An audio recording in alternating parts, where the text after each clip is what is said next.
Horror games are sometimes the most beautiful masterpieces in video games. Silent Hill, Resident Evil, The Evil Within, all giving you that sense of dread and loneliness, while also telling you a story where you have to uncover the secrets that lie beneath. The music that starts off slow and hypes up and then just leads to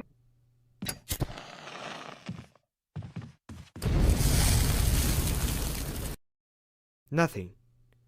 Nothing is more unpleasant when all you hear is just your footsteps. The comfort is just gone. Games with amazing atmospheres will always send chills down anyone's spine.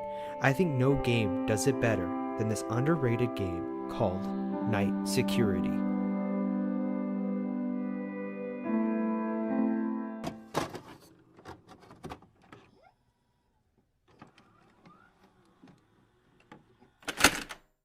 You start the game off waking up from your couch, exploring the apartment that you live in. Also, look at this amazing food. Yeah, this just looks delicious. Exploring more of the apartment, we will find a birthday cake, and also we will find a drawing on the fridge. And then after that, barging into my daughter's room like how my parents did to me when they found out I got an F on a math test, you can see your daughter sound asleep. Very heavy sleeper right there. That's oh man, very heavy sleeper. I enter my wife's room and put my clothes on. I'm ready to be a security guard, but one thing started to catch my eye. Why was I sleeping on the couch? Did the previous night we had an argument? I guess it doesn't matter, and maybe I'm looking too much into it, but I was ready to start my day. I made it to work, and it was October 22nd, and I'm a security guard who is 35 years old. I mean, the title of the game is Night Security, so I don't know what you expect. I entered the building and entered the surveillance room. And from there, I interacted with a piece of paper and on that desk telling me my duties for my job. And I then interacted with another piece of paper saying, I lost contact with Kigo Ochigi, who used to be a security guard for this building. He probably quit. I'm going to rely on you from now on. This company apparently has a rule prohibiting any overtime work past midnight. Check the clock, surveillance monitor, and security details before you make your rounds. Best regards from Manager Yamamoto. So I guess I'm the new security guard for this building. I hope nothing creepy happens to me here. That would, make me want to quit. I decided to do my rounds and entered in the office where I found a person standing there looking at the whiteboard. At first I was like, he's just standing there, menacingly! Then I decided to work the courage to go talk to him, like how I did back in high school when talking to girls. Hopefully I don't get rejected this time. He says, Oh, you're a new security guard? Is it time already? I guess I'll force the rest on my subordinates tomorrow. See ya. He ends up leaving, and I end up doing my route, exploring more of this building. I finally completed my route on the first floor, and don't ask how long it took. About 15 minutes. Moving into the second floor while taking a slurp of my amazing coffee. I decided to do my route again, and just see what else I can find. I found a static TV, so I decided to interact with it, hoping maybe it's a bonus SpongeBob episode. But what I found was interesting.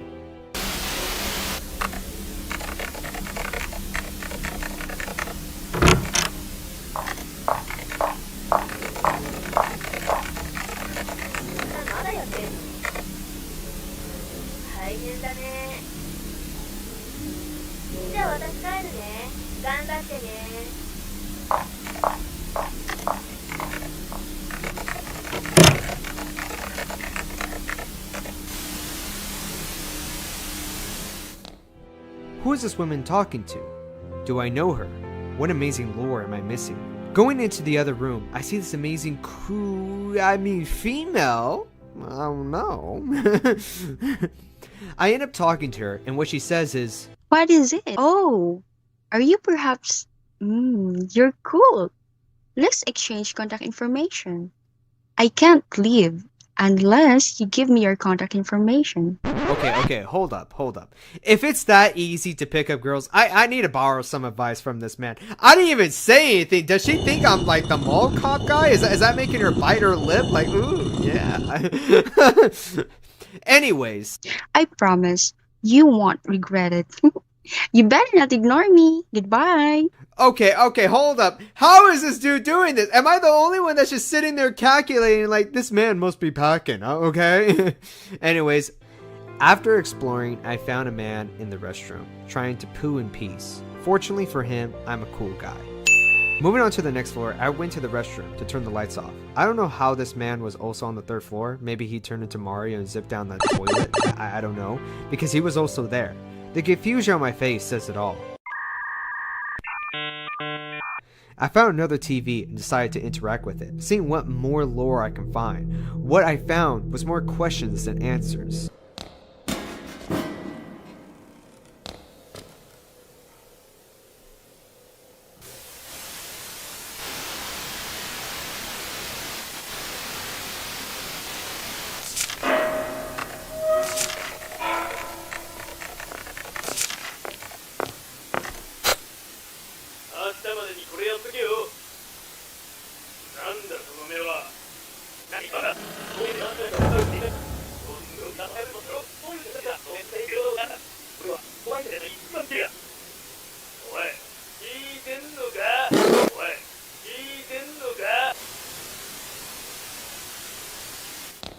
I decided to continue exploring while thinking about what is this game storyline. I did my route and decided to move on to the next floor until I see a lady going into a room. The next floor got a little bit more eerie. The sounds of my footsteps is all to be heard. The light flickering started to give me anxiety. The floor felt like someone was there, maybe watching me. Hi, how are you? I entered the room with full-on confidence to mess up the spooky ghost. But soon when I entered, she was gone. I started to feel anxious and very much alone, like my first heartbreak. I entered the room hoping to see another friendly face just to feel comfort. Luckily, to my surprise, I did find someone. It's you again. My boss wants me to finish this work by tomorrow morning. There's no way I can finish all of this. I never thought being a working adult would be this tough. They even told me to clock out on time. You gotta be kidding me. You're the only one who knows how hard I work overtime every day. Seeing you boosts my mood because it means I can go home. So I guess I'm going home. See you tomorrow. The dialogue is interesting. He talks like he's seen us before, but how? When this is our first day. Right off the bat, this game itself seems to be untrustworthy, almost like it's possible that maybe I've been working here longer than I thought. I started to do my route and find a way to stop that light flickering. I move on to the next floor hoping maybe it's sweet and cuddling like a mother's touch, but unfortunately the floor looks like a haunted house waiting for me. I move and explore like usual, but now I notice a door with a red light, almost like it's calling for me, asking me to open that door. I take slow steps towards the door. I feel uneasy, but I know I have to pull through. I enter the room, and this room is not like any other. It's claustrophobic, and there is water everywhere. Each step I take, I feel like someone's behind me. The more I explore, the more that my hands start to shake, the more I question if anyone else is here. I finally found the fuse and had to make my way all the way back. Hey, how you doing? Yeah, that kind of stopped my heart a bit. I decided to keep going, and hopefully I can just simply get out of this mess. I found my way back and was heading to put the fuse back in. What the flip? There you are. The lights haven't turned on yet, so you can go and flip 4 of the circuit breakers. Me? I'm leaving. Good luck with your job. So after that conversation, it had me thinking, is she real? Something about that exchange just made me feel like something was off. I can't put my finger on it yet, but I suppose I just have to continue. I started to do my normal route and realized that the door I went through was gone. Maybe this place is making me go crazy. I enter this room where I see another TV sitting on the table waiting for me. When I interact with it, this clip plays.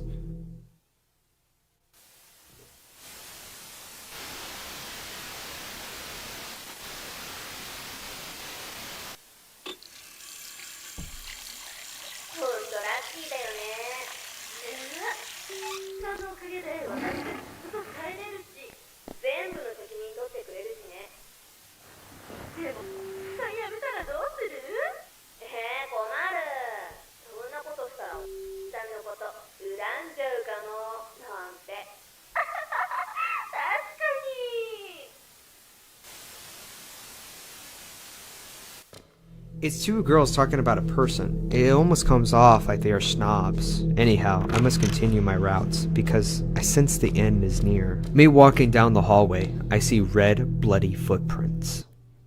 It looks like it's someone's time of the month. That's all I gotta say. It looks like that. I decided to check the cameras and see what else I can find, but what I found was disturbing. Your boyfriend is a security guard, right? Oh yeah. He's pretty good looking, so I made him mine. But wasn't he dating her before? Yeah, everyone knows that. Well, except for the power harasser. They basically took them by force? Well, that's a terrible way to say it. Well, I basically won him over with my body. Seriously?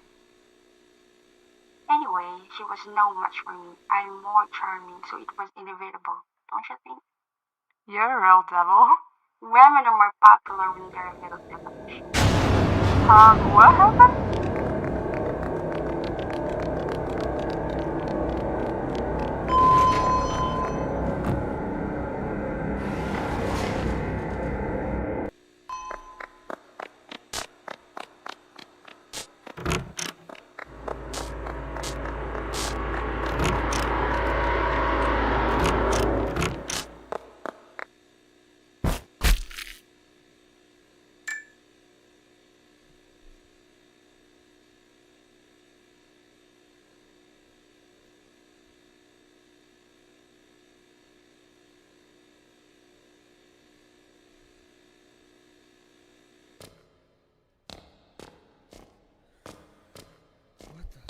So after hearing that conversation, it had me thinking. One of the girls says that she is dating the security guard, but I have a wife at home. I'm coming more to realize that this game narration is possibly to not be trusted. Time and time again this game tells me that this isn't my first day, or my second, or my third. The girl who was saying all of that was also seemed like the girl who asked for my phone number earlier.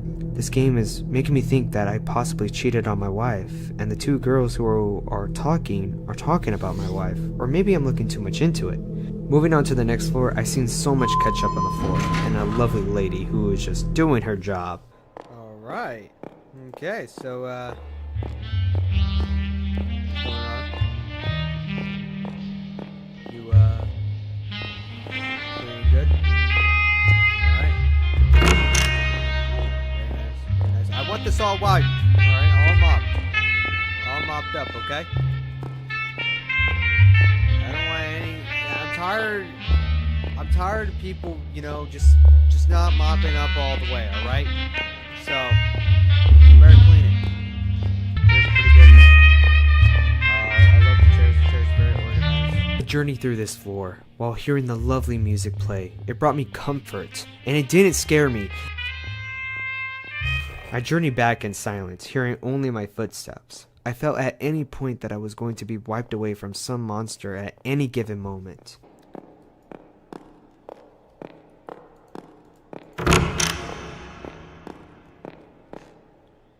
What did I say?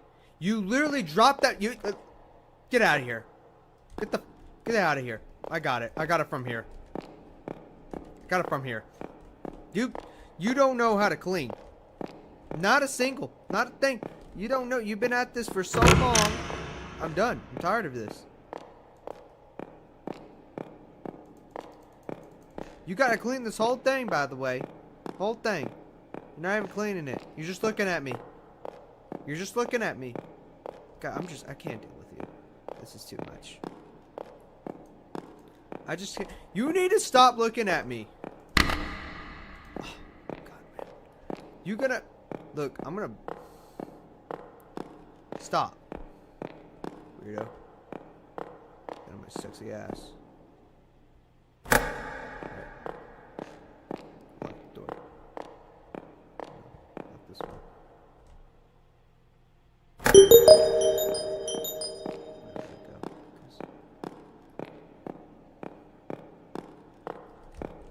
Stop. Oh, stop.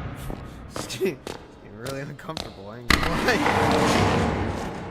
After that lovely moment with that lady staring me down like I was honey for a bear, I decided to move on to the next floor. The next floor took a big turn. Apparently the buttons on the elevator were missing. I had no choice but to explore this room. The room was covered with puppets, all looking at my soul.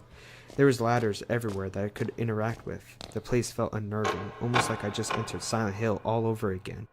All the puppets looking at me wherever I go, and I'm just trying to find all the buttons for the elevator.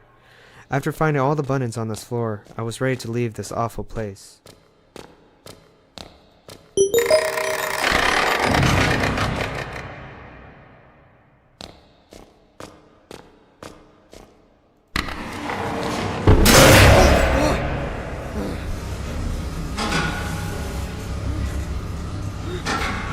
I was about to freaking punch that thing and fight it.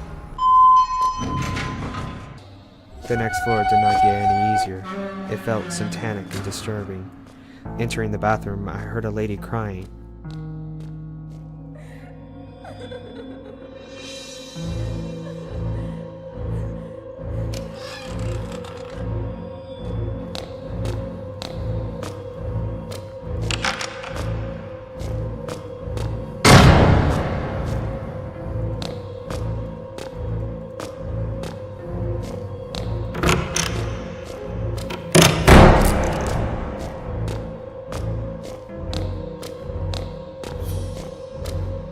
Am I going crazy? I wonder to myself as I journey more on this floor. I continued doing my route like something was pulling me to do so. I wonder why my character doesn't just outright leave. I wonder why my character is acting like everything is just fine, like it's all normal to him. I started to have my back against the wall and started to scout the room for any creature lurking in the darkness. I started to have my headphones turned up, just for the off chance I might hear something. I started to lock all the rooms and head down to the next floor where I am greeted with another horrible floor. I guess that lady might have her work cut out for her. I explored the floor and what I found was a man laying down like he was taking a good nap.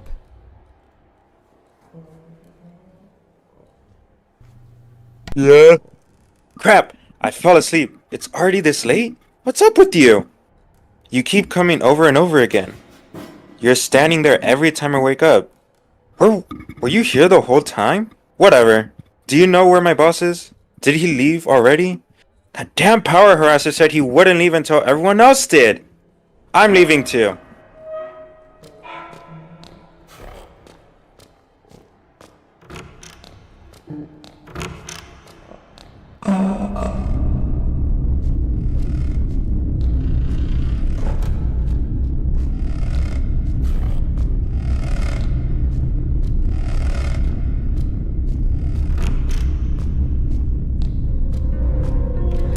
That conversation had me questioning my character insanity, almost like it is a possibility that I've just been standing in one place this whole time, like nothing is real, like maybe there isn't that many floors and maybe I keep just going around and around in circles. Maybe this building symbolizes my character's brain and how it's slowly deteriorating. I understand that I can't trust what this game is telling me, so I must figure this out on my own. I explored the rest of the floor but found a hallway that was so tight that it can make anyone claustrophobic. I journeyed through it, wondering what I would find. I found buttons on the wall. I was unsure what they did, but I felt obligated to press them and see what they could possibly do.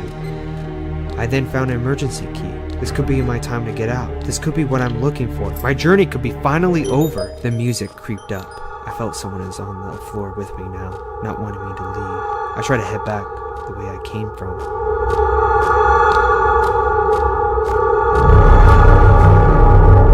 What's up, baby? Did you miss me? If you're my friend, you just can't be a pussy. Well, had a heart attack. Get the fuck up. The creature did not attack me for some unknown reason, like perhaps they want to show me more things. Perhaps I should stay and see what the next floor holds. The next floor was covered in blood, and some rooms had chairs on the ceilings, and the music amped up, and my heart started to race. I had to complete my route. I have to find out what more does the story have to offer. I completed my task, and I was on to the final floor. The final floor was not like any other.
On that TV was showing a girl that I seen earlier in the game, and it felt like it started to slowly make sense, but I know now it's my time to get out of this awful place once and for all. I turn around every few seconds to check behind me. The room was more bloody than the last, but I had to stay calm and finish this. There was no light switches in the bathroom, no normal task. It was like the game switched up on me on the last floor. I explored trying to find my way out, but what I found was another TV. I had to find the cable for it before I leave. I had to find more about the story. Solving this quick puzzle, I finally found it.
After watching that clip, I feel like I know everything that I need to know.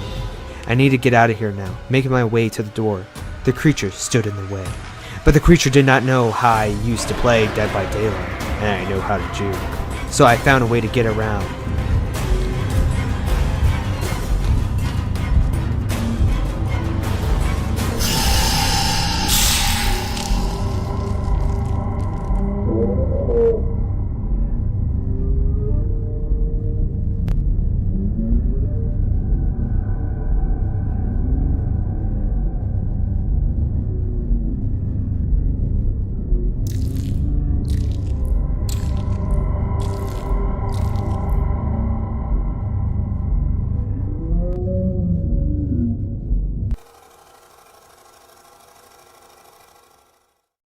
This game has two endings, where I will dive into in a second, but let's explain the storyline.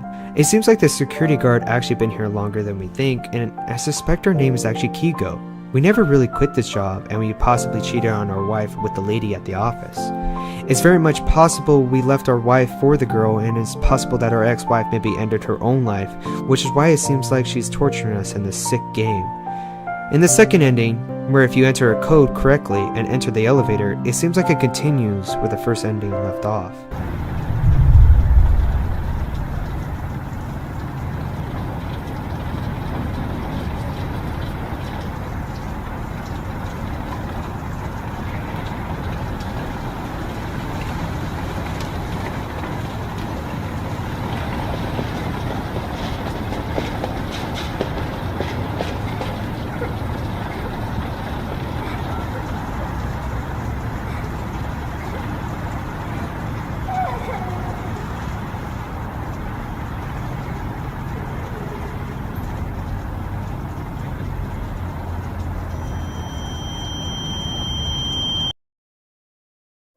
And there she is. Almost like everything we experienced was real. Maybe our ex-wife's spirit is lingering around us to just torture us from cheating on her and leaving her. And maybe, and just maybe, our torment is not yet over. Well, folks, that was actually my very first video on YouTube.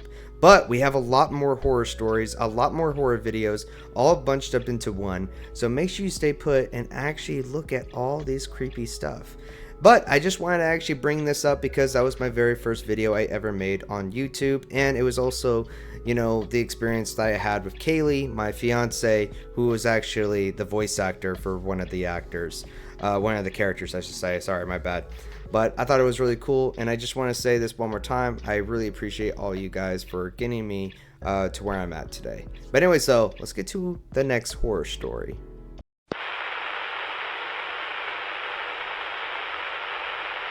Parents can give you wisdom and lessons that will pass down to you, and therefore you can pass that knowledge down to your children's children. But what if your parents were not good teachers?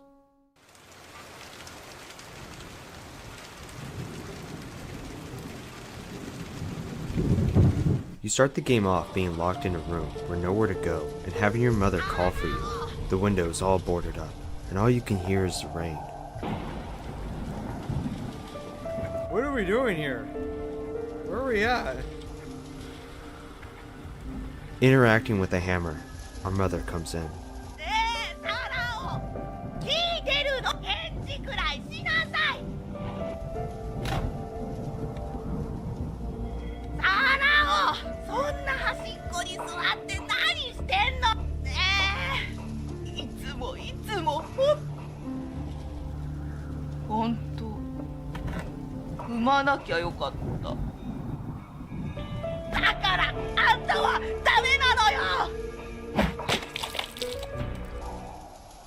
I don't know what happened there.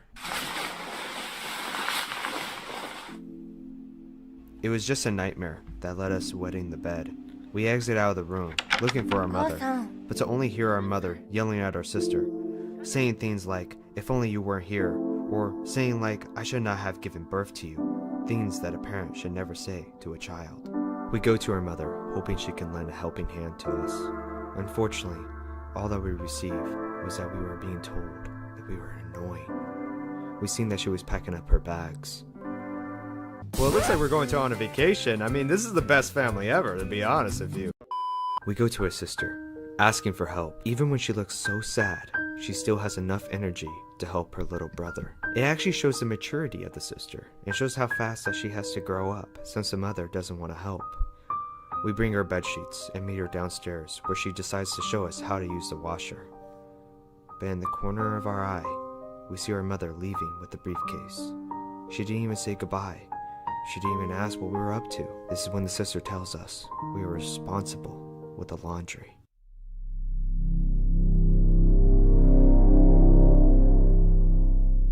The date was September 1st, and our mother has not been home for some time.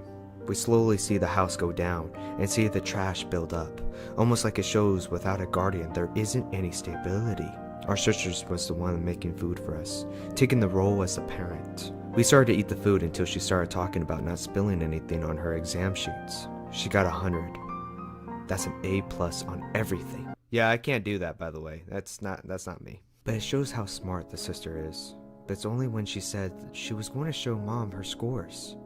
We ask if she's even going to come home. The sister yells back, saying that she will come back home, showing that connection to the mother, but it also shows that delusion that the mother will come back with open arms. We get to decide what to say, and well, if you know me, that bitch should stay away from us. The sister yells at us again, saying we need our mother. We ask if she loves Mom, and she goes on to explain that every child loves their mother. Even as smart as she is, she can't see the toxic nature from the mom. Almost like she built a fantasy where the mom is a good person and ignores the facts that she mistreated her. But in our final words, we say that we are also here.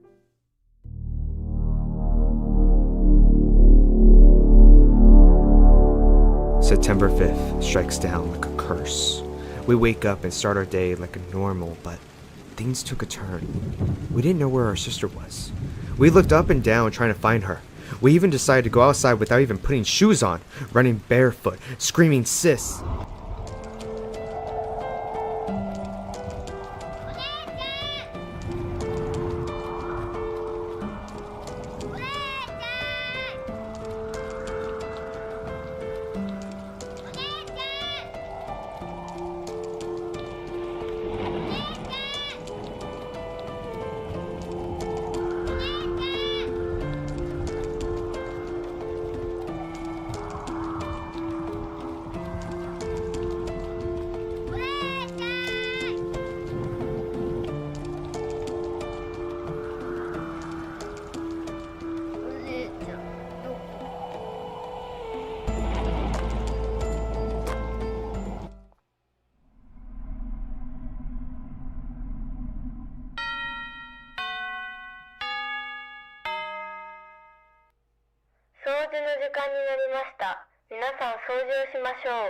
September 8th comes, and we are at school, showing us as the viewer that the boy is very responsible and still attends school, even when there's no one telling him to.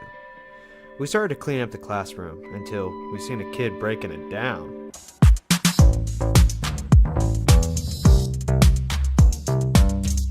We're supposed to be cleaning, and he's sweeping up these girls off their feet, man. Like, what are you doing? The class ends, and we are on the hunt looking for our friends. When we finally found them, it was time to walk together home. We talked about school, but it felt like someone was watching us, having goosebumps pop up on my back. We decided to just play hide and seek, but as we were playing it, there was a man watching us. When I found all the kids, the man comes and asks to play. We tell him that he is it, and that he has to count. We all decide to run out of the park, decide to just get out of there. The man opens the door, seeing all the kids running. The man looked furious and upset.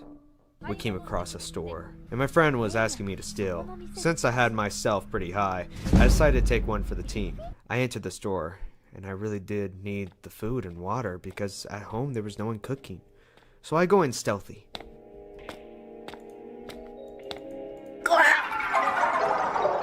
Oh no, oh man. So anyways, I now go in stealthy. I started stealing, but noticed the man was in the store as well, watching.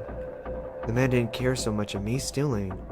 We exited out of the store with the items we stole. We continued to walk home with our friends. We started to split off, until it was me and the girl. She started talking about kidnapping, and she even started bringing up a clown sightings, and how that is right next to some foreshadowing. She's very terrified of kidnapping, it seems. Probably shouldn't play the game called Kidnapping. We drop her off home, and she decided to walk so close to me. Like, listen girl, I'm trying to remain single. You can go back to the dancer at school, okay? She decided to ask about her sister. We answered truthfully, and she replied with the idea that her mom can help us, and put us in a child guidance center. We said alright, and she entered her house. Now, if you see this bad boy pop up on the bottom left of your screen, you are in for a treat. We started to walk home alone, until we seen the clown. Why I need to run? I kept checking my right side, making sure the clown isn't going to follow me. I started to sprint but turn around when I seen a car parking behind me. My heart started to beat, but I entered the house and locked the door. The house was more awful than before. We decided to eat and do our homework. And I decided to draw a window, but when we got done, the clown was watching us. We decided to exit out of the room, ready to fight the clown, but then... Ah, yes, I should feed the fish. Yes, I saw a clown in my area. I was like, you know what? I didn't feed the fish. That's what's wrong. We started to play video games, but it was also interesting what type of game we were playing. We were playing as a little boy with a backpack trying to escape from spooky monsters. It's almost like it's hitting on the nose of what we're dealing with right now.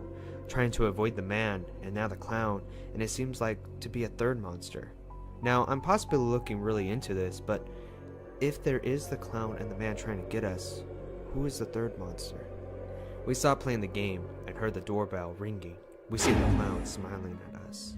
On the table, there's a letter saying that the clown has our sister, and that we have to break all the balloons to get her. The house was filled up with balloons, and we started to go doom eternal on these balloons.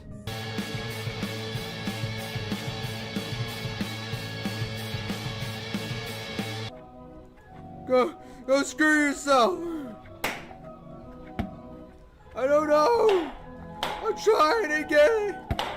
I can't get it! I can't! But even though we tried our hardest to break the balloons, we still failed. We opened this rainbow door, seeing our sister.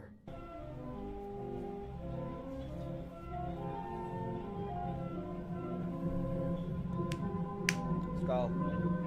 Right up.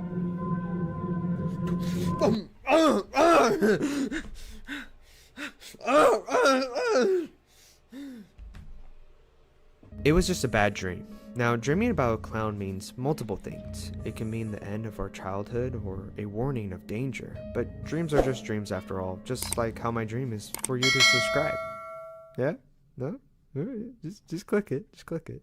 The cat woke us up, and we started to follow it downstairs and to the closet.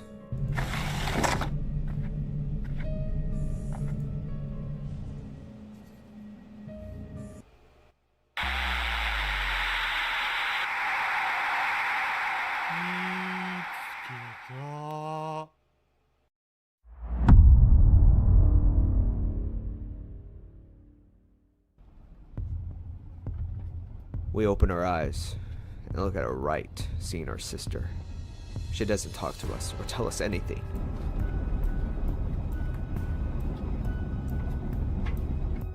We wake up in a room very similar from the beginning of the game.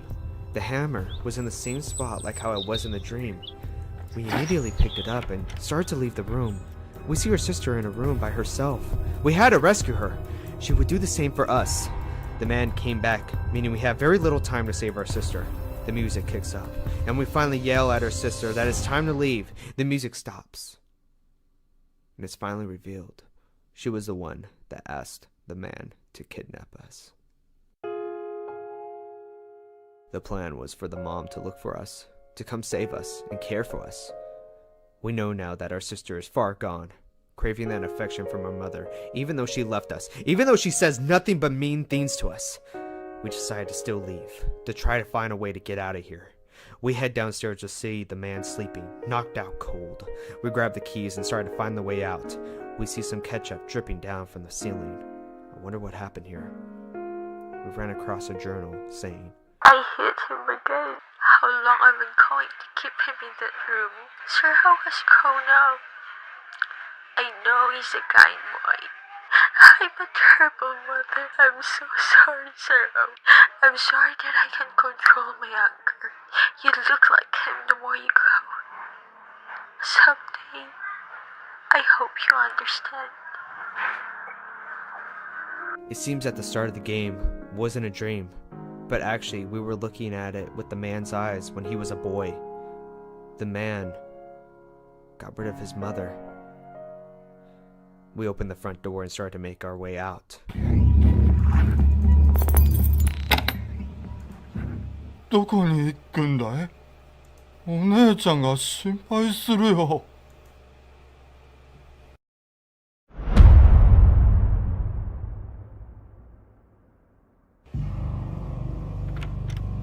The sister tells us to relax and tells us the man listens to everything she says. The sister explains that her mother will love her again. This is when we're given two choices, one to stay at the house or to leave. I knew I had to leave. Exiting out of the room, I couldn't get caught by the man or by my sister. I had to sneak out. It was very stressful, and I had my gamer face on. I had to find a way to distract the man guarding the front door. I then found a radio and realized that I need a battery. I decided to go find one, and once I did, I seen something climbing up in the attic. Instead of leaving right away, I decided to investigate. What I found was something that no child should see.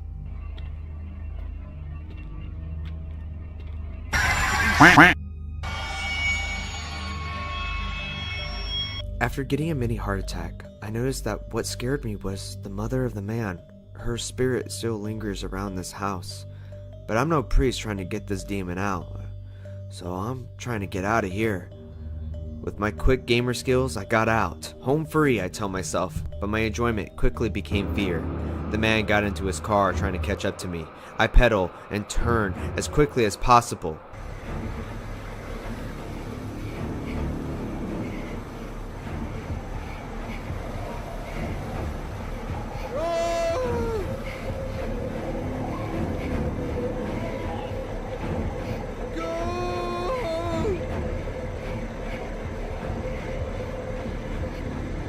There I was at a crossroads where to go. This was a deciding factor of what ending I got.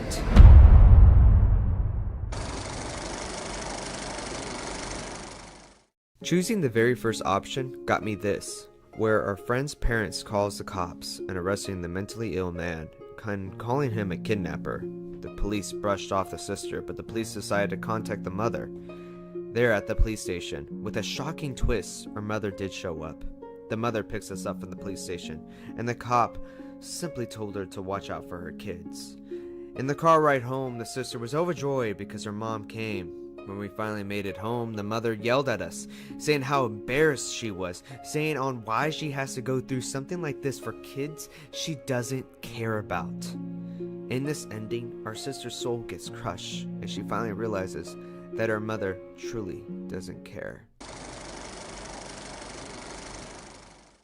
The second option leads the same pathway as the first option, but when we pick the third option, we start to head to Koimi.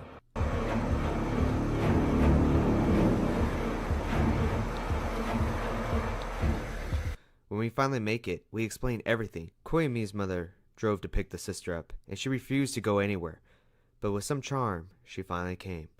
Koimi's mother told us to not go and disturb that man. Koimi's mother knew the man meant no harm, but she told us it was time that we go into foster care. At the foster care, we see kids running and kids simply being kids. Our sister saying welcome home. あの時はいろいろあったね。でもこの暮らし楽しいよね。レンヤはお母さんのこと怖がってたしね。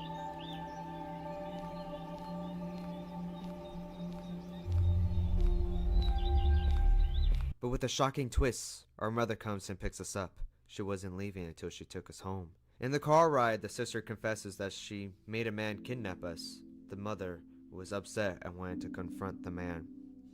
The mother marches in yelling at the man, and the man looking down at the floor like he's a child. The mother continues to yell, continues talking, even though the man has not said a single word. That's when the man's PTSD triggers.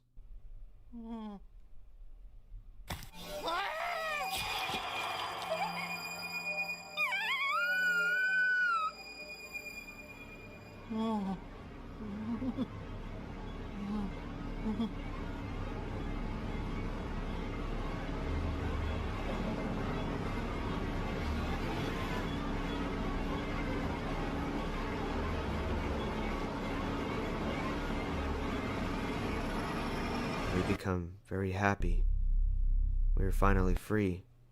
The sister may be crying, but to the boy, the kid who we've been following since the beginning, he looks at it like freedom.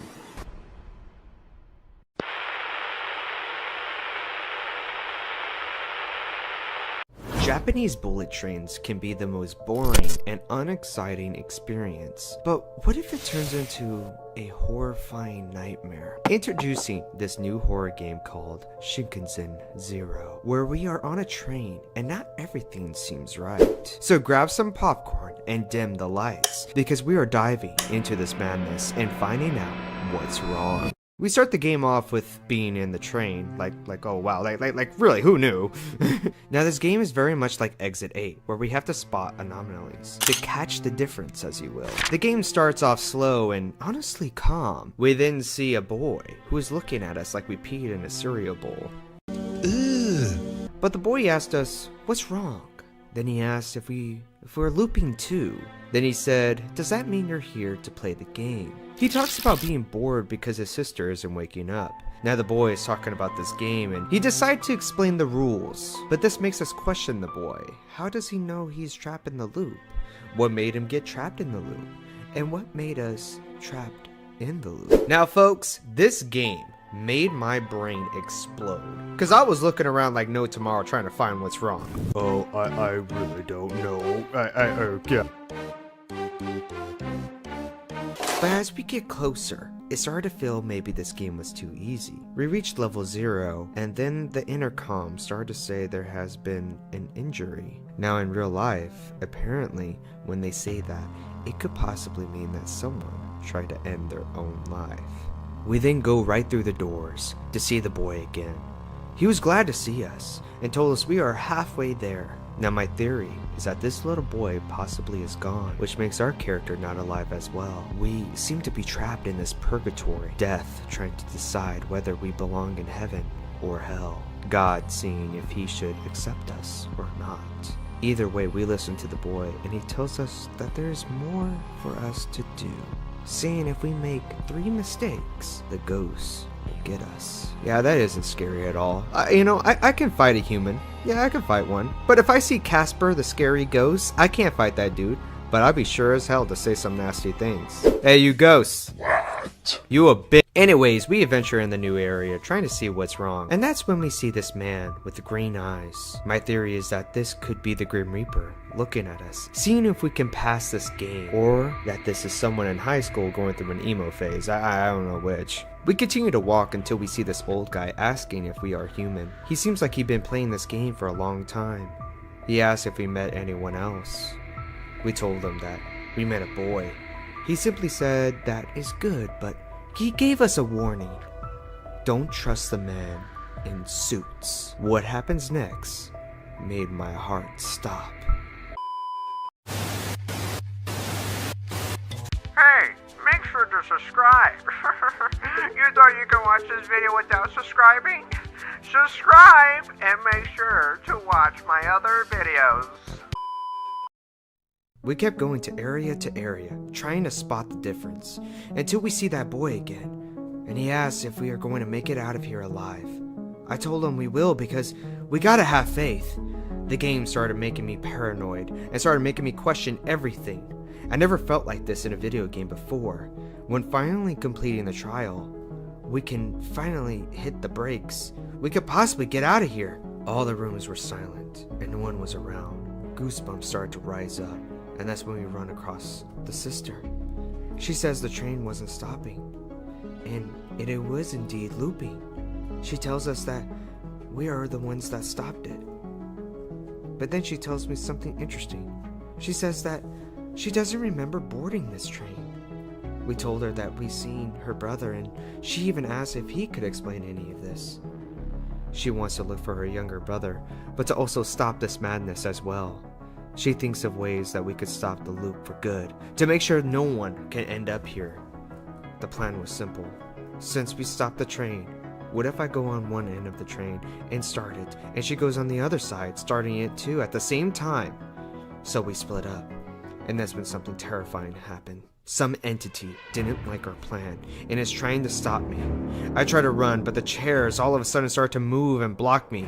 I continue to run, but I felt like this entity was breathing down my neck. Oh my god! Go! Dude! Oh god! Go! Go! Oh my god! Oh my god! Keep going! Keep going! What the fuck? Oh! I made it to the button, and I decided to push it. It goes completely silent.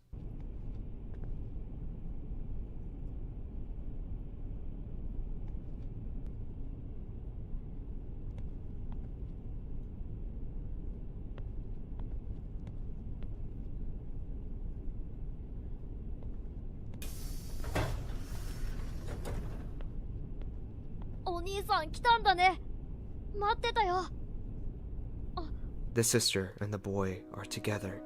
The younger brother asked if I can come along, but we told him no for some odd reason, that we can't leave the train yet. The girl agreed with us, saying we're not ready yet. We wake up seeing a doctor, and he tells us we were suffering from deep vein thrombosis. That's when something interesting happens. Someone came up talking about the injury involving a girl and a young boy. And it started to make me think, maybe we were like an angel, helping the lost souls in purgatory, helping them get across to the other side, helping them to finally rest.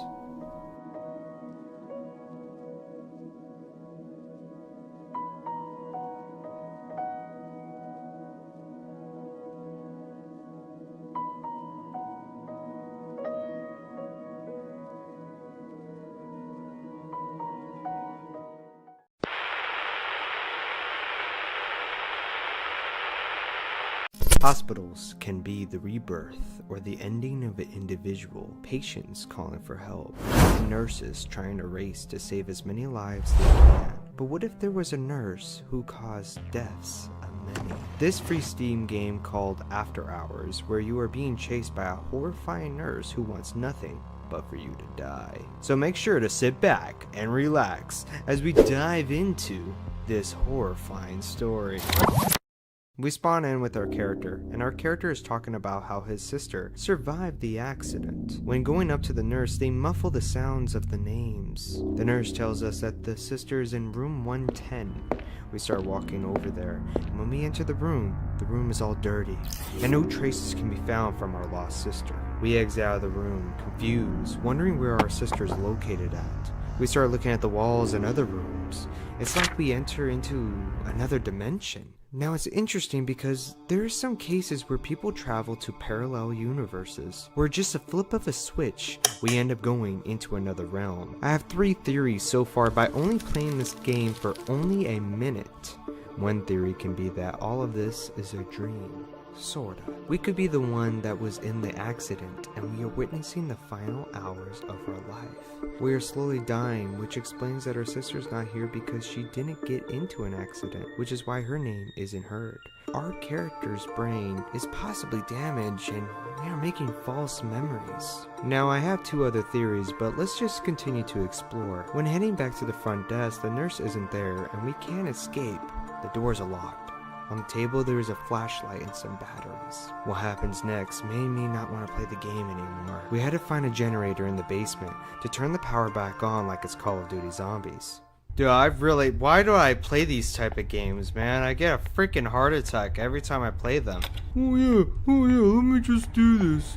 Why did I do this? Yeah, I love making horror game content. Oh my god! Oh my god! Oh my lord! Yeah, F that nurse, by the way. That freaking nurse can... just screw her. I really didn't like this. But once we arrive at the generator, it seems like it needed to be fixed. We have to find 8 duct tapes. So this is where the game turns into something similar like Slender Man, where in that game you have to find all 8 pages. Now, this is where I can dive into my second theory. Now, it's possible we are in hell, and that the reason why we had the sister's name blocked out is because we're trying to forget her. We're trying to because we were the one that caused the accident. We were the one that killed her. The nurse symbolizes a guard to make sure our soul remains at the hospital, reliving the memories of our sister dying in this hospital. Or it can be us running away from the nurse, because she ultimately is going to break the news to us that his sister is dead.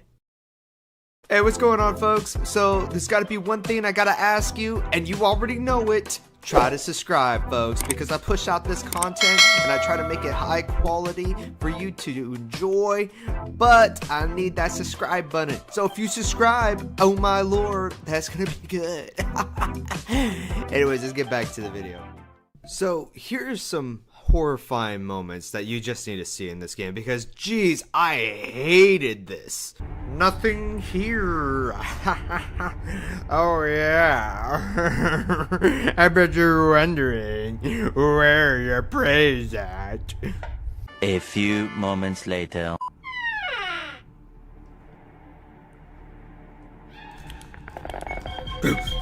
Dang.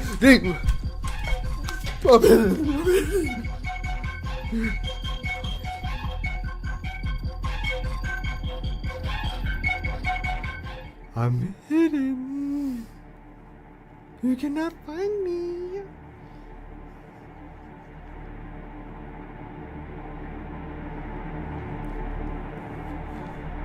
You look so stupid. There's no way now you know where I'm at, because it makes no sense if you're dead. Cause I'm hidden, walking around like hidden. All I need now is just one more tape. If I can get some, that would be great. But where? Well, we finally got all the duct tape and made it back to the generator, but we now have to get the keys, and we all of a sudden simply forgot about our sister. Our character is more focused on getting out of here, but that's where it leads us to my third theory. we're trapped in an insane asylum, and we have not been taking our meds, so we're seeing things that are not there. The nurse trying to help us before we escape, before we may hurt others. The reason why the sister is not here is because we don't have a sister. Possibly the accident is bringing us false memories, or possibly seeing our sister gone by the accident caused us so much trauma. But either way, we got the keys, and we tiptoe out of the hospital, unsure what this all means. Unsure if any of it was real.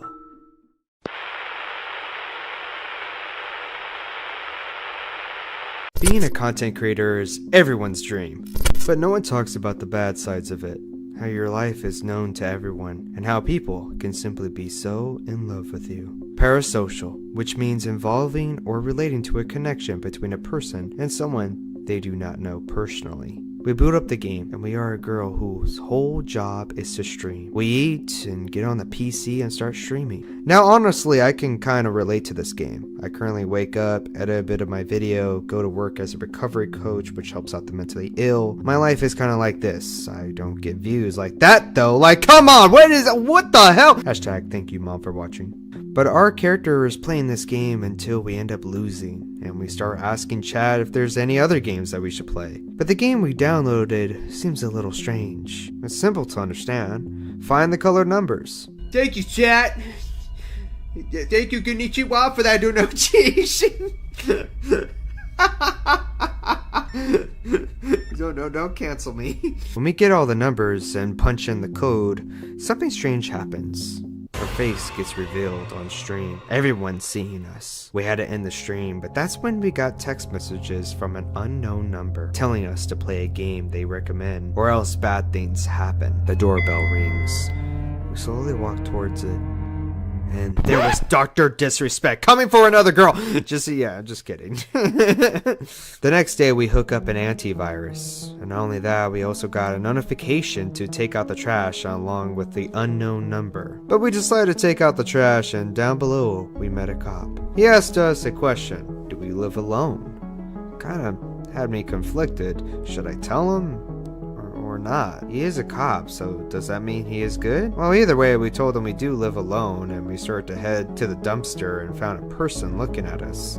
It started making me uncomfortable. I put the trash in and started walking away, but when I turned around, the person seemed to grab my bag and went around the corner. When I followed, he wasn't there. I started to head back. I got a text from my friend that they're coming over. When they arrived, they made a comment on how sleepy we look.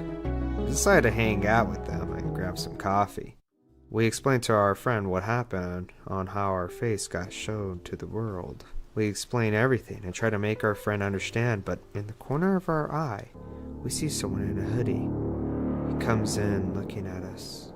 We couldn't focus on our friend. He came closer and he just sat down. Heart was racing for no reason, I suppose. Our friend continued to explain on how to not trust viewers. And she then asked us about our ex-boyfriend.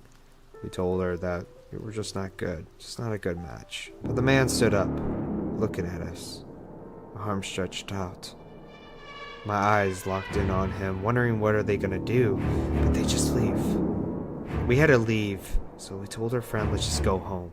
We made it home, and we said goodbye and started to head to our room, but someone quickly ran in the elevator with us. I started to feel like he can kill me right now, in this elevator. But he did not. The doors opened, and we exit out. Oh, maybe I'm just thinking too much. We started to stream and play the game. Yeah, folks, I'm just trying to get this W. We just read 10 subs, so that's nice. Wait, what the Someone said I go to Chilla's Coffee too. The place we were just at earlier in the day. We completed the level and just ended the stream. It was time for us to take a bath. As we were taking a bath, we still felt like someone was out to get us. The next day, we didn't sleep well at all last night, but we had a piece of paper from the building manager asking if we have any issues to call him or her. And so we did. We asked if the room we are in had any incidents, but he told us it didn't, and that it is our imagination if we did. Seems like our character perhaps are seeing things that are not there since she has not been getting much sleep. But we decided to stream and game. Alright folks, back at it again. You already know it. It's your best streamer, Slayer Timber Bear. Dude, I feel like I really don't know how I feel about being a streamer. Streaming for 8 hours like this, that's I don't know. That's not really my cup of tea. Oh, folks, we are gonna get through this though. I hope we are. Ooh. After we finished the stream, we started to get hungry. But I just gotta say, we must be a popular streamer to afford all of this, because my lord, I'm struggling to get on by. But we ordered food and they messed up our order, so we decided to go to the convenience store. As we were about to leave, someone came to us and started talking to us. It seems like this is our ex-boyfriend, and our ex is saying that our friend is up to no good, but we didn't want to listen. We're starving, of course. We left, but then all of a sudden another person started following us. We turn around every few moments, wondering what are they gonna do. When we entered the elevator and accidentally went to the wrong floor, he came sprinting in the elevator, pointing at us, and not even talking. I'm confused on why he doesn't kill. I'm confused why he doesn't just harm me. But we leave the elevator seeing the man watching us. We texted our friend about the situation, telling her that someone knows where we live. She advises to not call the police because it can provoke the guy. But the unknown texted us. We were left with no choice but to unblock our ex. Our ex started to tell us important things. Our ex sent us a picture of our friend meeting up with the man that is following me. We listened to our ex and blocked our friend. But all of a sudden, my PC started to make a weird buzzing sound. It's when our avatar started talking to us, saying we were alone just like her. Then we hear knocking on our window. We got up to see the man there. Then when he left, it seemed like he went around the back. We are trapped, scared, stuck in the room, nowhere to go. We armed ourselves with a screwdriver, and then...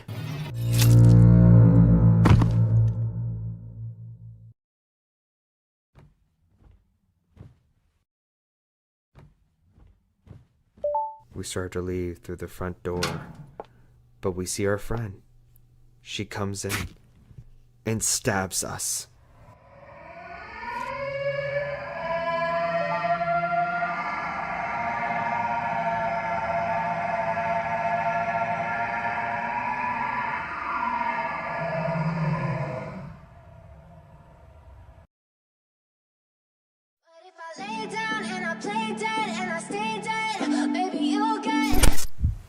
It was just a dream. Our nightmares are getting too real, I suppose. It was time maybe to head to the police. The policeman told us that we had a stalker and a hacker. Maybe the same guy, but the police can't do nothing. We had to head back. We didn't know who to trust, but we decided to call up our friend. She said she'll be here. And when she arrived, we asked about the photo. She said the guy was being a creep, and how he wasn't talking, but he didn't want her to leave. So does that mean our ex was lying to us?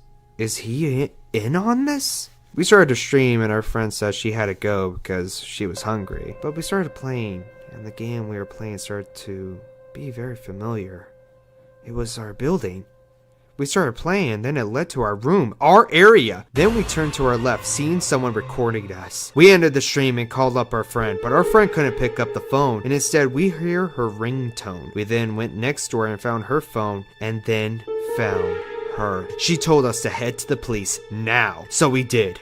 But we seen the landlord telling us to go back into the room. We see the policeman from earlier telling us to go back. We ignored all of them, ran to the station and told them what happened. It seems all four of them was in on it. All four of them got arrested. All the stalking. It's over.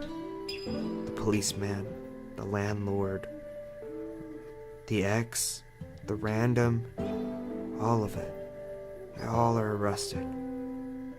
But our friend is here to comfort us and suggest a game for us to play. The convenience store. Oh my lord.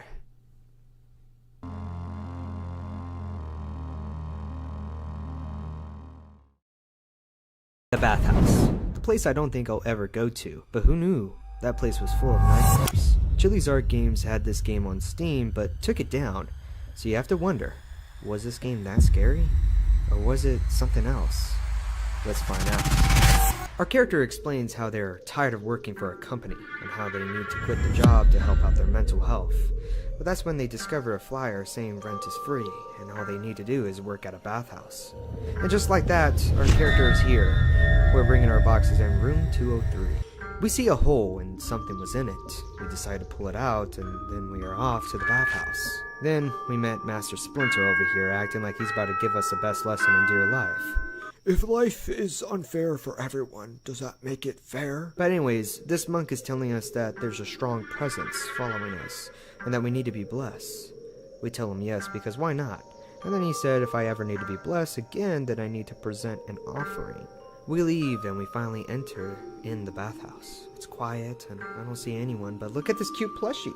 We then meet our landlord from earlier, and we chat, and it seems like everything is going fine, and it seems like nothing's wrong. Seems like nothing is happen. Well, we're doing our job, and it is what it is, a job, but something feels off being here. Something's not right. That's when we got notified that someone is missing, a 29-year-old resident.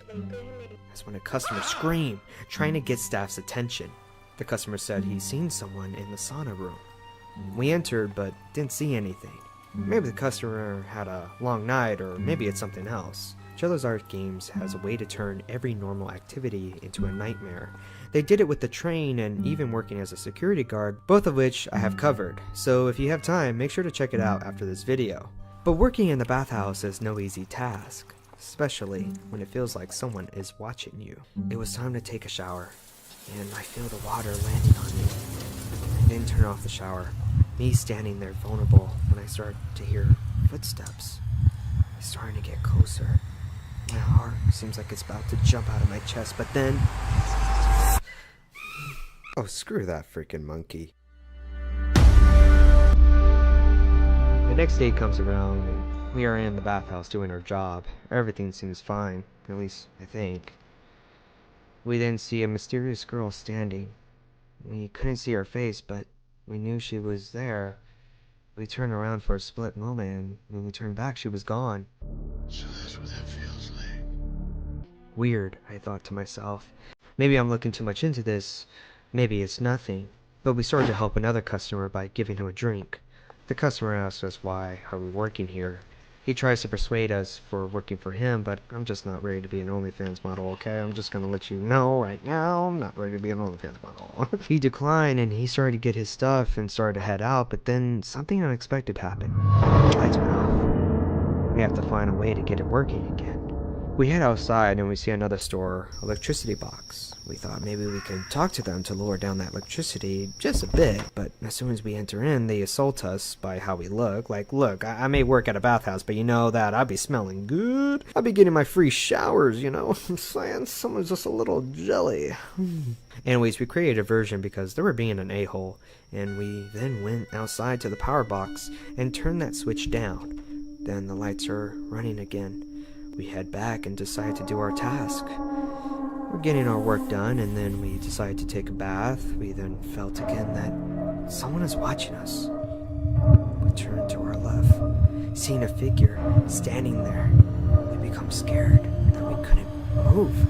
Our heart is pounding. We know what we saw. We got up and started to make our way out, but then we hear the showers on from the other side of the building. We had to turn them off. We hear a girl screaming. We froze, but we knew we had to leave. So, we did. Day 3. We start heading back to work, even though our head was still thinking of last night. We see that the men's side is blocked off. That's where we heard the screaming. We waited for customers to come. Customers saying they don't like the look of our eyes. They don't understand how exhausted we are from last night, barely having any time to sleep. The phone started to ring. We answer, but we're given a code. Then they hang up. The beeping into my ears, waking me up. 20 minutes pass, and a lady came up saying, "A girl like you is perfect for the offering." We wonder why she said that, but we had a task to do. We had to go to the candy shop and get baking soda. The lady oddly wanted to look at our eyes, but we told her we were uncomfortable. She still got closer to look, ignoring what we said. We then asked about the cat. She said that she'd have a reward for us if we find the cat. We started looking until we found the cat in the restroom. We brought him back, and that's when we got the baking soda. It was time to head back to the bathhouse. We did our job, and now as usual, we're taking a shower. But then, once again, someone is watching us.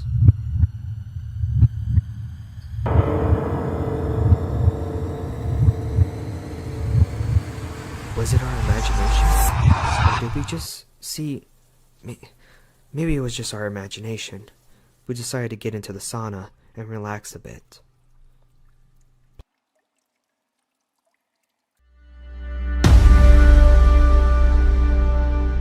Day 4 came around, and we don't want to go to work.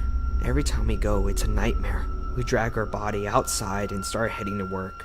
We see a lady sitting down. We decided to talk to her. The lady was looking at her pictures of her granddaughter. We felt sorry for her, but we had to head to work before we run late. We started taking customers in. We seen a kid eagerly excited to take a shower, but then we heard him crying. We shouted for the mom.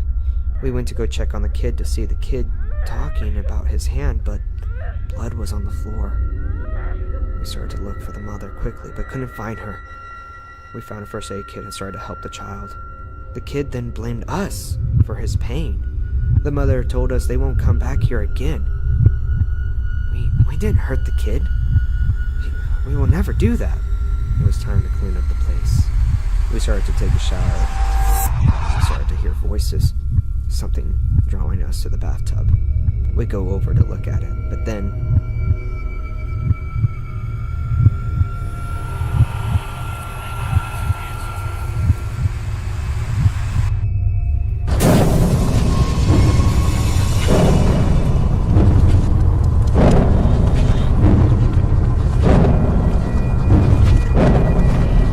It's like we enter another world.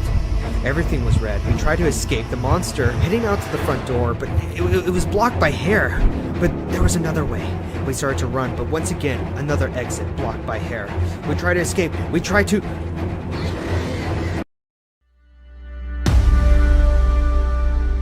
Day 5. We got dropped off by our mom. We're taking the role of someone else. We're looking for a sister because the last few days, she hasn't talked to us. All we know is that she works at a bathhouse now. We try knocking on her door, but the landlord comes making up a lie saying she's out with her friends. The landlord offers us the bathhouse job while we wait for our sister's trip. We then start heading to work, ready to start our first day. We then see our sister, the girl who we were playing as at the beginning of the game. She giggles and laughs and walks away. When we tried looking for her, we can't find her. We then found her keys. Room 203. Then we got a warning from the lady who was the lady that was looking at the pictures of her granddaughter. We decided to listen to that warning and leave the bathhouse. We reach our sister's room. We see hair coming out of the hole along with the newspaper pieces everywhere. When put together, it says how a 29-year-old woman went missing in the bathhouse. Then on the back, it says something cryptic. In death as he's? Then we found a diary saying this. Why do they hate me so much? Everyone talking behind my back, ignoring me whenever I spoke to them. What did I ever do to them? Everything in my life here went downhill until I met him at the temple. He cared for me. He loves me. He said we need to keep this relationship a secret. Why keep it a secret? All I want is for him to stay close to me.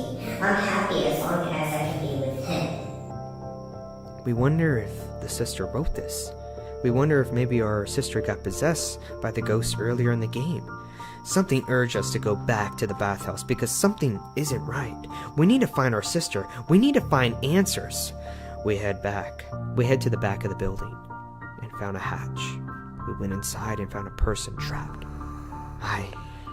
I was unsure what to do until I found papers across the floor. We found the landlord's paper talking about how he's scared of death and how the monk is behind it. Then we found the monk's note. The sick monster seems like he has no heart, making people fall in love with him and then sacrificing. We then did something to get back at the monk, but also something that is good. we free the person. We cut the chains off and then exit out. We started to act like everything was fine until we seen our sister. She runs past us. We were confused, wondering what's going on. We then decided to take a shower, and maybe that would clear my head with everything going on. But there, in the mirror, we see the ghost. Room is all red like last time. We had to do something within 5 minutes, but what? What did we have to do? We quickly tried to figure out. We then seen a bunch of items on the table. We then went to the other side. It seems this is a puzzle. Yes. We need to put the items in the same spot. We quickly went back to the other side. My forehead started to sweat as the time started to tick down more and more. I kept going back to the other side, trying to figure out what pieces go where. Our hearts started to beat because of the simple fact, what is going to happen in 5 minutes? I set the last item down. The lights turn off.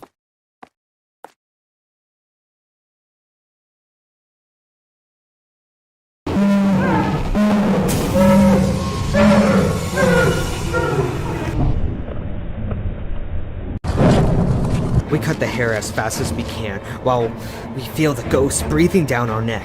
We exit out of the bathhouse, seeing everything all red. The whole town just red. I had to keep running, nowhere to go but to head to my apartment. I opened the door and hid inside.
When I woke up, I was lying in the hospital bed. Beside me was the hospital doctor and a police officer. The doctor said, "You have a full body fracture. Please tell me what happened." I was apparently taken to the hospital in an ambulance. I immediately understood the situation and told the police everything that had happened. The policeman looked troubled and said, "No one should live in that village. There should be no one living in that village." The policeman said, I told the policeman, "What? The people I met, what happened to them?" I tried to clear my confused head. Before I passed out, I think I saw an old lady walking towards me. I wonder if she was the one who called the ambulance. If it had not been for her, I would have been engulfed in flames. No, I would have died before she arrived, because those two were trying to kill me. They were trying to kill me, the monk and the landlord. They must have wanted to sacrifice me to that ghost. It was the man in the basement who burned them. It was a man in the basement. Who was that man? Could it be? That man disappeared right after that. I have no idea where he went. Is the ghost Yoko? I'm sure it must be. Poor thing. Why did I go to that place? How could I have gone to that place when there was nothing there? What did I have to do there? Why was I working in a public bathhouse? What was the reason? I can't remember. Why? Why did I? Did I leave something important? Did I leave something important there? Who's Brianna?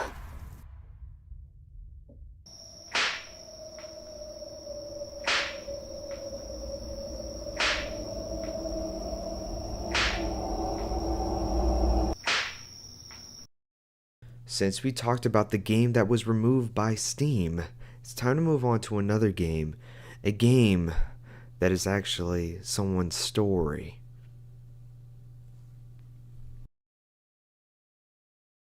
No, I'll never tell you. Tell me the story. Alright, fine, I'll tell you. But it's my theory. Wait, Bob. Let's listen to his theory. Okay, well, where do I begin?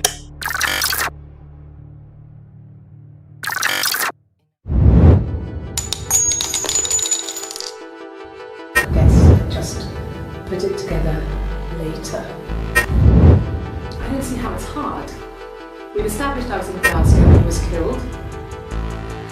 We've spoken with the hospital. Hey folks, we're going to be talking about this game, Her Story. We're going to be diving into the hidden videos and a plot twist that you wouldn't want to miss. So let's start with our character, Hannah Smith, who's being interviewed on what happened to Simon Smith, her husband.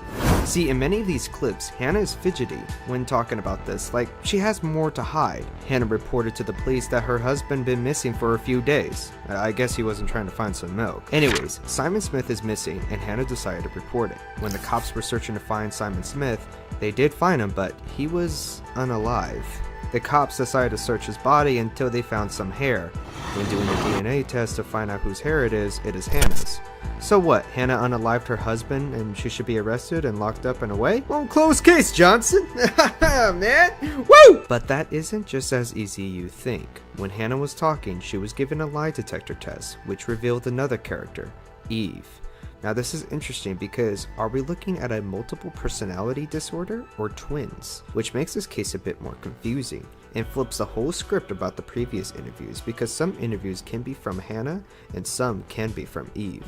This makes the story more complicated, but it also raises the question, who is watching these interviews? Whoever is watching these interviews has some type of relationship with either Hannah or Eve. Remember, as of right now, we are unsure if this is a multiple personality disorder or there is twins involved. So looking back at the interviews, on June 18th, I'm thinking it's possibly Eve is being interviewed, but for some reason pretending to be Hannah. Hannah Smith, I live at 31 Gladstone Street.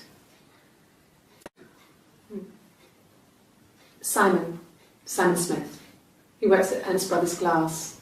They do windows, all kinds of glass. On June 25th, it's Hannah again. On June 27th, Eve is there now. I believe this is the order because of what they order and the bruise on the face. Hannah has a bruise on the face while Eve doesn't. Matter of fact, if we look back on the second interview, we see that Hannah tries to explain on how she got this bruise, but I don't buy it. Bruise?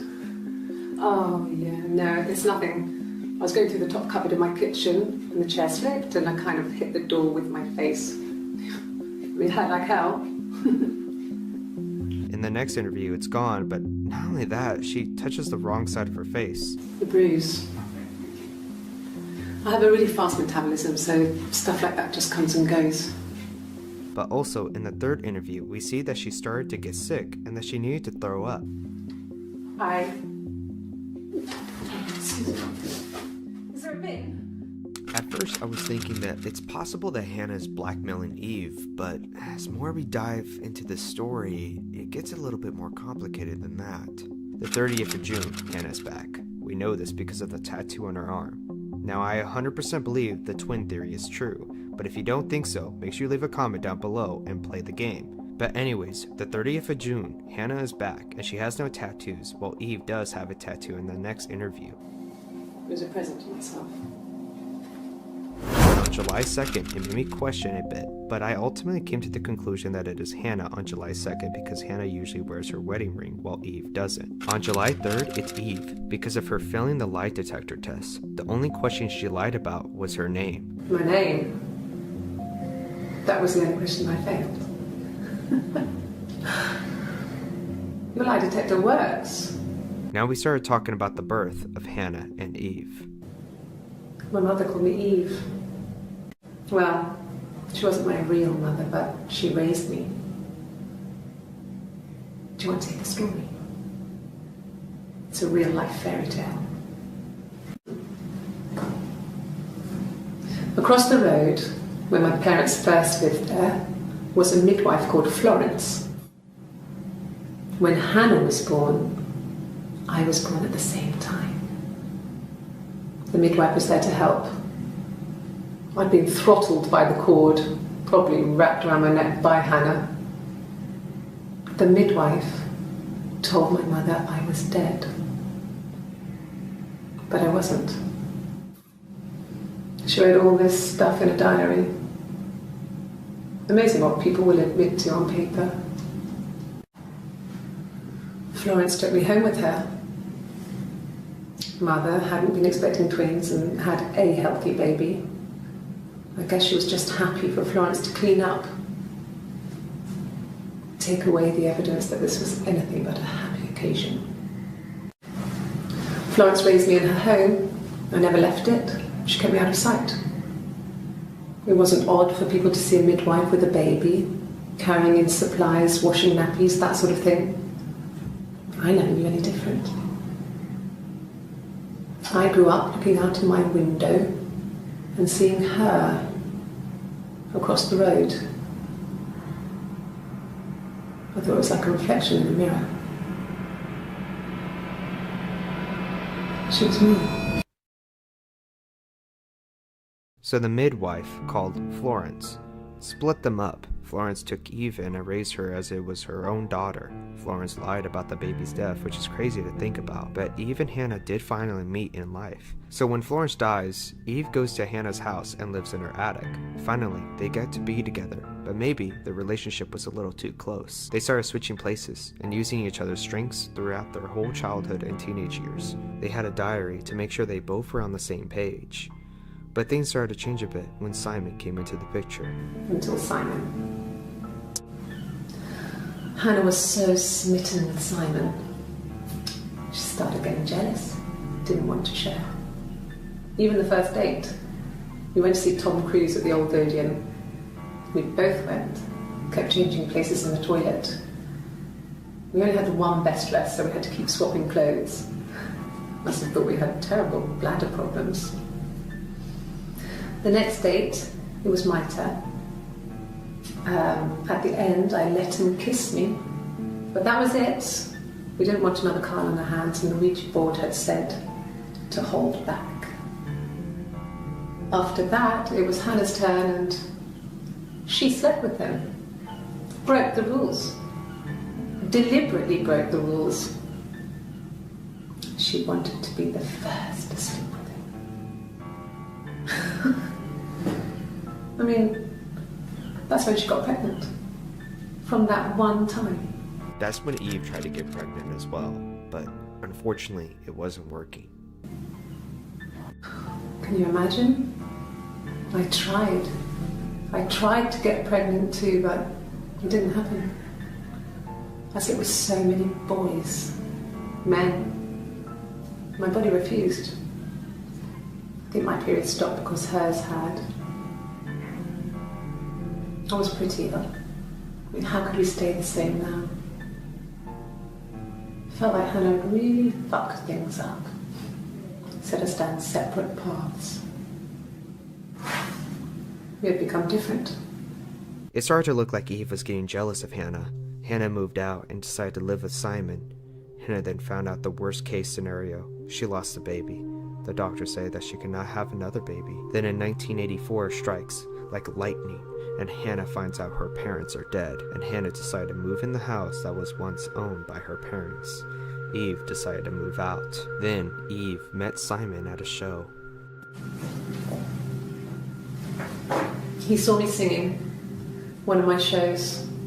Pure chance. Not sure I remember what he was even doing there. Afterwards, I had a drink at the bar and he came over and we got talking. I knew who he was. Obviously I knew who he was. But he didn't know who I was. He was fascinated by the likeness. He guessed my name from my tattoo. Told me it was a palindrome, like that would impress me. I enjoyed talking to him. It was amazing to be able to sit and interact and talk to him after all this time. He didn't tell me he was married. I'm not sure what he was thinking. He later told me it was like he was dreaming. A waking dream. No. No, he wasn't wearing his wedding ring. Eve then slept with Simon. Now let's make a call back to the video where she was throwing up. Originally, I thought it was Eve feeling guilty, but it wasn't that. Eve is pregnant. You see, Eve didn't tell Simon or Hannah about the pregnancy. Then Eve tells Hannah about the baby. But Eve left a crucial part. Eve didn't tell Hannah that Simon is the father. But Simon was the one that told Hannah about Eve. Simon put the two to two together and Simon decided to help out Eve. So Hannah and her husband argued, and Hannah told Simon to leave. Hannah then calls up Eve and they argue, and something ended up happening where it led to Eve coming to Hannah and the argument started to get physical. Eve then decided to drive off somewhere and get into an accident. But now, let's check up what's going on with Hannah during this whole situation. Eve returns home and sees Simon gone. Hannah was covered in blood, and Hannah and Eve decided to hide the body. This all loops back to the findings of the body. Eve found it. That's when they started mentioning the hair, and that's when the cops started to suspect that maybe there's twins. Twins? Really? Are you really asking me that question? Are you out of your mind? Twins? Really? Go on then. Take the cup. Run your fingerprints. They'll match. Hannah scoffs at the idea and lies about it, but going back to that clip, Eve does reveal everything. My sister is gone. And she's never coming back. Can you arrest someone who doesn't exist?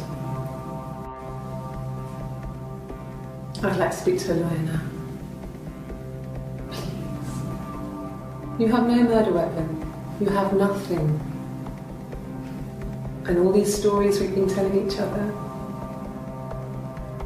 just that. Stories. And now it's time to know who's watching all these clips. It's Eve's daughter named Sarah. In the final message, you receive a text from an anonymous stranger saying, "So Sarah, now do you understand why your mother had to do what she did?"